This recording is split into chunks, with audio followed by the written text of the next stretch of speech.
Hello, YouTube, and welcome back. Well, at least I'm back. So I've been taking a break from these for quite a while, which if you follow my channel, you've seen. I got really bored with my format, with the monthlies. Those monthly videos, it was just so much damn information. It was like an hour and a half, an hour and 15 minutes every time. I was bored doing it. I was just like overwhelmed with the amount of information that I was spitting out every single video. So I didn't do one for January. I haven't done one for February. I think my new format is going to be to talk about the new and the full moons and then the conjunctions. So this video is all about, it was yesterday's. So here on the East Coast of the United States, the maximum of the full moon was what? About 5 p.m. yesterday, February the 9th. So it's the 10th today. And I think this is also the official day of the Chinese New Year. This is when their zodiac resets. And then too, in a couple days, it's going to be the old Babylonian Sumerian New Year, which you find by finding the day that the first waxing crescent moon, is that right? Yeah. Yeah, it's the first, yeah. I'm a little lost. Yeah, I think that's, yeah. So it's the first crescent moon. So I'll do another video about that. But I just want to get into this new moon here. And real quick, thanks to everybody who's subscribed to this channel, who watches the videos, likes, comments. It's all very helpful. I appreciate it. The likes, comments, they help with the algorithm. So anyway, in a few words, what's this new moon about? I think this new moon, it reinforces a new direction that the whole world has to go in the scope of how we deal with authority. This is especially true for the United States of America. As an American, I look at the astrology through this lens. So, Sidereal Capricorn, tropical Pisces, we've got this new moon going on. I look, if you haven't been to this channel before, I look mostly at the sidereal astrology. What's the difference? Sidereal astrology is visible sky astrology. You look up, those are where the planets, the sun, and the moon are. Tropical astrology it's more of a theoretical zodiac. It's a valid zodiac. And that's what the mainstream of astrology uses. So a lot of the times when I'm talking about placements of planets and fixed stars, it sounds wrong. It's because I lean primarily on the visible sky sidereal. So the vast majority of astrologers use tropical astrology. It's a valid zodiac. It measures light. It's set to the seasons, but it's disconnected from the visible sky. It hasn't been connected to the visible sky in about 2,000 years. It's completely valid. Now, another thing too is that the tropical mainstream astrology, which is out of sync with the visible sky, it deals with the conscious self. Conscious mind. So a conscious mind, it's all the thoughts, feelings, actions, reactions that we choose to have. The subconscious and the unconscious, that is the other 95% of your mental activity. It's all of your triggers, your instincts, all of the things that are involuntary. So I lean on that sidereal because it sort of diagrams, it models the individual and the collective unconscious and subconscious. And that's an interesting thing with the educational system, with the self-help world. It's stuck in the intellect and in the conscious self. So people all day long, they'll tell you like why they think what they think, and they're like, I make my own choices, and it's like, well, you really don't. It's like your unconscious mind, your subconscious mind is making all your decisions and manifesting your whole life. So Your conscious self is important because it's your link to this 3D world. But you've got the unconscious and the subconscious running in the background. So anyway, that's why I go for sidereal for this non-mainstream style of astrology. Because your conscious self, your intellect, you're not making your decisions. It's like you're just, and me too, we're all just reacting to life circumstances. And, we're acting like our intellect is in charge, which, it's kind of masturbatory. We got to get real about that. And, American society especially is very anti-psychological. We have this thing in America where people think psychology is just, it's a fixation for crazy people. And we're like, well, I make money and I, and I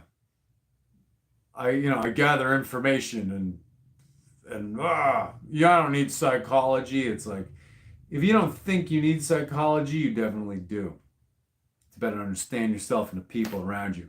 So anyway, that's why I use sidereal. So let's get back to the point. So this new moon, it's all about how we deal with figures of authority, how we relate to them. And how we relate to authority is a reflection of how we relate to ourselves and how we value ourselves. Now, for us as Americans, I think this is even more specific to America right now based on these placements. So what do we have? New moon. New moon is a conjunction of sun and moon. It's when sun and moon meet up. They meet up at 26 degrees Capricorn. Sidereal Capricorn. And what the hell is that? 24. It's like 8. Wait. It's 20 degrees tropical Aquarius. But like I said, I'm less concerned with the conscious mind. That's conscious mind is small potatoes compared to the subconscious and unconscious. So 26 degrees Capricorn, we got this new moon. Capricorn is the sign of Mars exaltation. Mars is in Capricorn, sidereal Capricorn, while this new moon went on. We've also got Mercury in there. We've got Pluto. That Pluto is at 6 degrees and change, sidereal Capricorn. United States of America is having a Pluto return. We're in the middle of a Pluto return. We're into like 1776, 1777 right now, like just before the revolution heated up. Pluto has its transit around the zodiac is about 246, 47 years. So Pluto is back to where it was in July 4th, 1776, thereabouts. So we're back there again. Mars, the ruler of Capricorn, Mars is in its other home sign, Aquarius, where it's also very powerful. Not Mars. I'm always calling Saturn Mars. Excuse me. Saturn's the ruler of Capricorn. Mars is exalted in Capricorn. Saturn's the ruler. Saturn is in its other home sign, Aquarius. So Saturn's not as powerful as it is in Capricorn, but it's pretty damn powerful in Aquarius. It's where Saturn gives gifts. Saturn's a tough teacher, but it can be a gift giver. So Saturn's helping us. Saturn is helping the whole world from like blowing up. So it's pretty awesome. But you've got that Mars again in Capricorn where it's exalted, where it's intoxicated. And it's only at 3 degrees. It's 23 degrees away from this new moon. So it's giving some background, aggression, some background assertiveness, but it's not on top of this new moon, like hammering it and making it super aggressive. So we've got that going on. And then also for the United States of America, the transit in K2 is almost completely conjunct America's natal Saturn. America's natal Saturn, I made a note here, is 24 degrees sidereal Virgo in the 10th house of government. Transit in K2 is at 22 degrees sidereal Virgo. So Saturn K2 conjunction. Saturn is the master of the 3D. Saturn is a master of magic. K2, the dragon's tail, the south node of the moon, is a portal that it takes things out of this world. It ends things.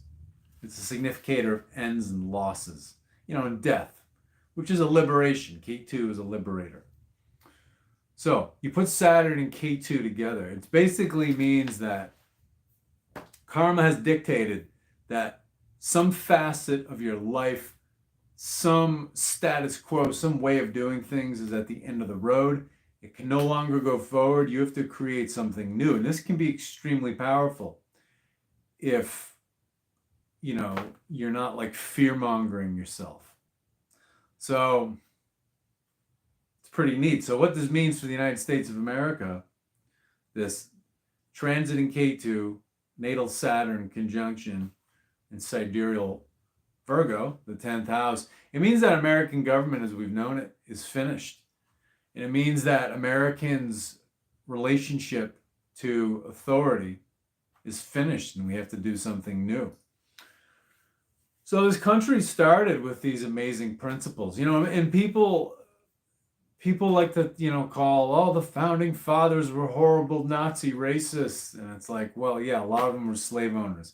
It's a big fucking problem. But they knew it had to end. Even, the Thomas Jeffersons and, all those, those Southern delegates at the Constitutional Congress, like Thomas Jefferson of Virginia, they called themselves out for being hypocritical. They said, we're promoting these ideals of freedom and, all people being created equally, all that kind of thing. But then we're slave owners. They knew they were hypocritical and they knew that it had to change, and it was coming from the Masonic lodges that they were members of. These Masonic ideals were being rolled out into the public, and this is why I call the United States of America, I think a better name is the Masonic States of America. There are no Christian monuments in Washington, D.C. It's all Masonic. And, Freemasonry, by the late 1700s was pretty fully hijacked and co-opted, but it has a lot of good content, and you can't throw out the baby with the bathwater all the time. I wouldn't join a lodge at this point because, George Washington, among other prominent Freemasons, was arguing for the disbandment and the dissolution, so the dismantling of Freemasonry, back in the 1790s. So, but there's a lot of good content in that body of knowledge and, philosophy. So yeah, as Americans, we've devolved from these ideals of freedom and self-reliance and just inner authority versus, kissing the ass of authority figures. So this new moon to me speaks to how we need to quit kissing ass and be our own figures of authority in our lives, because the nanny state messiah government is coming to an end. So yeah, that speaks to me a lot with that Saturn, K2, natal Saturn transiting K2 conjunction. Now the lunar mansion in Virgo where they meet up, the Vedic name is called Hasta. I like the Western name better, which is Sol, so the name for the sun god. The symbol looks like the palm of a hand, and a palm of a hand is like reminiscent of, a sun that's either rising or setting. You've got the disc in the palm and then the 5 fingers for the sun rays. So the symbol for this lunar mansion Sol looks like a hand. So for me, it's like when I'm considering this Saturn K2 conjunction and I see this hand, it's like a hand saying, stop, you're done, no more. So that's encouraging because we need to get away from all this kissing the ass of the nanny state and kissing the ass of these reality television celebrity messiah politicians. It's pretty pathetic. We're ruled by alcoholics, elderly alcoholics and cokeheads whose bodies and minds are in utter disrepair. These people, probably couldn't walk a fucking mile, but they're sending people to war, and it's like, what the fuck is wrong with this picture? And they're just utter alcoholic, drug addict narcissists that are just, they're addicted to ridiculing people, hating people. They're addicted to fame, and celebrity. And it's like they're terrified of not being liked, of not being adored and being famous. So it's like, we got to stop kissing these people's asses like yesterday. So yeah, so there's that, and then, getting back to that new moon there, that lunar mansion that the new moon, the meeting of sun and moon takes place in, where the dark moon is, that's the lunar mansion of the Muses. The Muses were goddesses of knowledge, goddesses of intellectual and spiritual illumination. They were goddesses of expression, writing, music, art, goddesses of inspiration. They were very much like Apollo in that way, but less theoretical and more practical. And, and in the meanings with this lunar mansion of the Muses, it deals with recognition. You have a message, you deliver your message, and you get recognized. And recognition's a healthy thing as long as you're not addicted to it and you're not totally vain and superficial. But it cuts both ways. So yeah, it's pretty neat. And another interesting thing in the sidereal Capricorn, where this new moon is taking place, you got a conjunction between Mars and Pluto. Mars is at 3 degrees, Pluto is at 6. So Mars is in control of this conjunction at this point because it's at the lower degree. So Pluto is all of our wounds. It's your wounds, and then it's your soul's desires. Our soul's desires and our wounds are very much intertwined because we have these things we want from life, but we don't feel like we're capable of getting them. We don't feel like we're good enough, we're skilled enough. We don't feel like we're wealthy enough, pretty enough, whatever enough. So that's a message that Pluto, the god of the underworld, teaches us.